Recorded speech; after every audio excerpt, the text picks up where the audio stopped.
Welcome to Donmar TV News Channel. Yung binabanggit ko kanina, John, ang dami ngayong mga infrastructure projects na baka ngayon hindi nyo pa na-appreciate.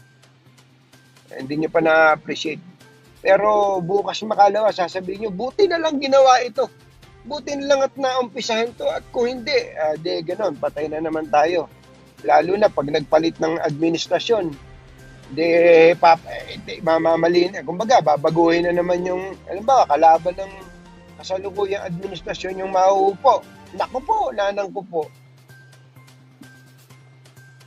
Ang mangyayari doon, lahat ng mga magaganda, papalitan, kasi ayaw mabigyan ng credit yung may mga ugaling, hindi ko malaw kung saan natin nakuha yung ugaling, napakasama, ugaling gano'n. Ano? Mabubusit ka talaga, J. Blanca Colmenar, no? Chike, kumusta ba yung mga balot natin dyan sa San Rafael? Kumusta ba si Kuya Jun Canosa? Si Leonora Duyaw, nanonood sa atin from KSA. Ayan. Si UKG, JC Colmenar, Tansa, Cavite. Ano, John? Nagtataka ako sa ginawa mo na yun eh. Minsan gusto kong sabihin na ako na mali eh. Para lang Porke ba pinag-drive-thru mo ako na ikaw nagbayad, ililigaw mo na ako ngayon? Birang pati siya. Hindi, ito nga yung napuputol kasi sinasabi ko, baka mahuli tayo. Eto na, yung binabanggit ko po kanina. Ang dami-dami po mga government projects ngayon na hindi po natin na-appreciate dahil nga ang ating focus, tungkol po sa una, yung bakuna, kung meron mga gamot sa COVID, o kaya yung ayuda para sa mga kababayan po natin, mga nawalan ng trabaho. Importante po yung mga yon, ano? Pero kaya po natin hindi napapansin yung iba sapagkat meron tayong priority. Yun, sinasabi priority. Ngayon po, kaya ako nababanggit na maswerte tayo dahil, sila Secretary Arto Gade, maayos na mga tao yan. Sila Secretary Mark Villar. Kumbaga, meron silang ginagawa, hindi sila nade-distract sa dapat nilang gawin. Tulad na lang halimbawa ng MRT, usapan lalaki to Nung hindi pa, nung wala pa dyan sila Secretary Tugade, pambihirang patis, naging bisyo na lang yung tumitirik na tren sa MRT. Makikita mo, pinabababa yung mga pasahero dun sa gitna ng release. Umuulan, minsan sagad ang init ng araw. Tapos nag-overshoot pa yung tren doon sa may dulo. Sa may sa TAP. LRMRT EDSA TAP. Naku po, nanang ko po. Sinasabi ko. Pero ngayon, mabubusit ka dahil bakit? Pasensya na yung mga kapatid ko sa media, mabubusit ka dahil wala man lang report ng nagka-aberyang tren. Ba't nga kaya ganun kaming mga taga-media, Wala lang kami hinanap kundi yung masamang balita Araw-araw dati, parang nagbibilang kami dyan ng mga kung ilang beses nagka-aberya, ilang beses. Ngayon naman kahit minsan walang aberya, hindi man lang namin ibinabalita.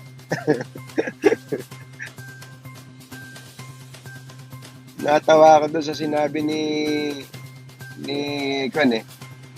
Secretary Tugade minsan. Nagre-reklamo daw ngayon ng mga pasahero ng MRT. Ano reklamo? Bakit daw kabilis? Kasi, na ngayon dyan parang 4 minutes na lang ang interval eh, yung pagitan ng Oo. Ayan. Tapos, 21 na yung trend. Tapos, ito pa reklamo, ba't ang bilis daw ng trend? 60 kph na ngayon eh. Ano? Ang isa pa reklamo, ba't daw ang lamig? Sobra daw lamig ng MRT. Pilipino talaga, magagaling gumawa ng kaliligaya. No? Ayun. Yan po, MRT po yan. Tapos alam niyo ba yung LRT na papuntang Cavite? Mula dyan. Ang dulo niyan, Baclaran lang LRT dyan eh, di ba? Ngayon, bago yata matapos ng taon na to, ewan ko lang kung matutuloy yung Baclaran, aabot na hanggang doon sa malapit-lapit na sa Cavite, parang sa Parañaque area eh. Diyan, parang Parañaque, gano'n. So, madudugtungan na. O ano pa, yung LRT dito, papuntang Antipolo. Ayun, meron na. Tapos, malapit na rin mabuksan yung MRT-7. O, yung sa may Commonwealth. Ubod ng daming infrastructure projects yan. Oo. Kaya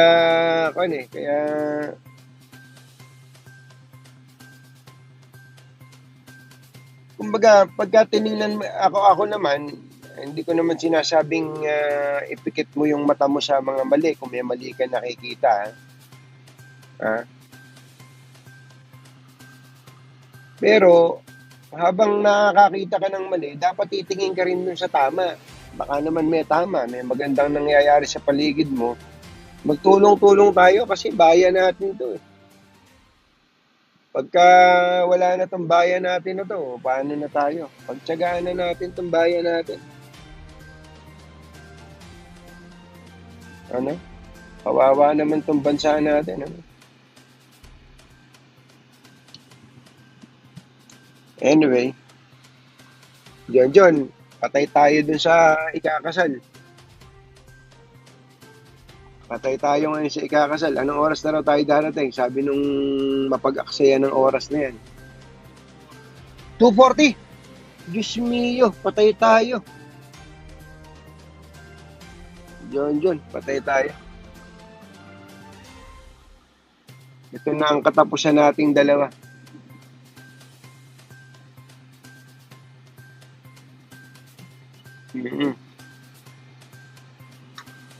Anyway, grabe nga naman ng traffic eh. Ba't ba nagkaka-traffic? Akala ko ba naka-GCQ tayo? Dito po, GCQ po.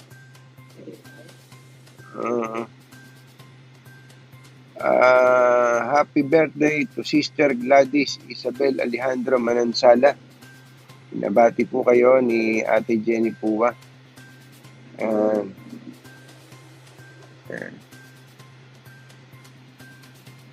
Alfonso de la Cruz, kumusta? Trins Marene.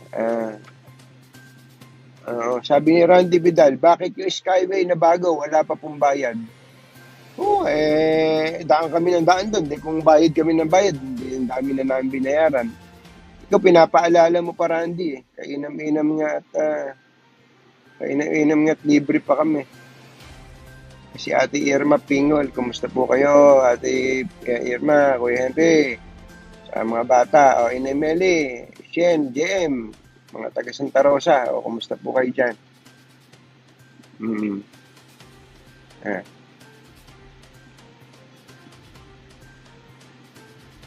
Ayun.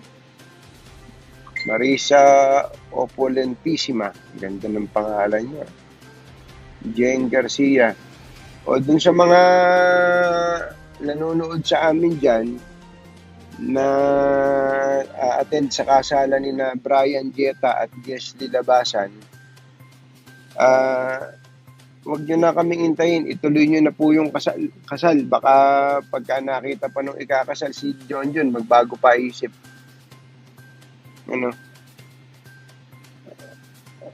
Ayan. Si Gladys Ann David. Kumusta po kayo? Lorna Malabanan, Lai Lopez, yan.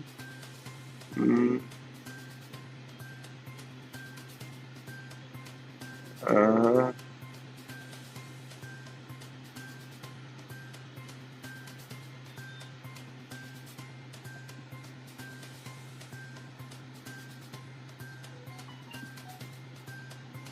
June Ligaspi ng Talisay, Cebu siguro. O Talosay ba to? Si Gina Lynn Colorores, Ives Sarmiento Hiner. Hello po Katonying, Wen Reyes, Philip Endoso ng Lemery, Net Manalili. Napakainit po Katonying. Naku, sinabi niyo pa. Sobra init. At mamaya po, baka sa sobrang init ng panahon, madamay ito si John sa init ng ulo ko.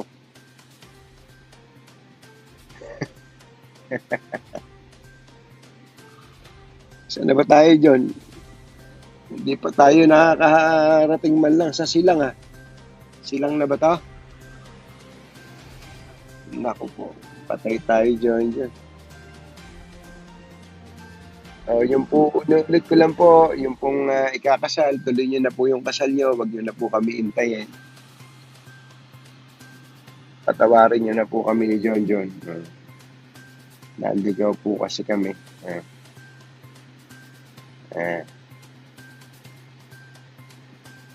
Katonying, pa-shoutout po sa lahat ng dialysis patient and nurses ng Far North Dialysis. Aba, si Dieter, ayan, Red Lactam. Si Dieter Gonzales, nanonood sa'yo. Ayan. Tinatanong kung nabenta na ba yung pinabebenta nilang pakuan. Seminis. Bira itong mga taga Nueva Ecija, ginawa akong tindero ng pakuan. Hindi man lang ako pinakita. Nag-aabono pa ako. Bira.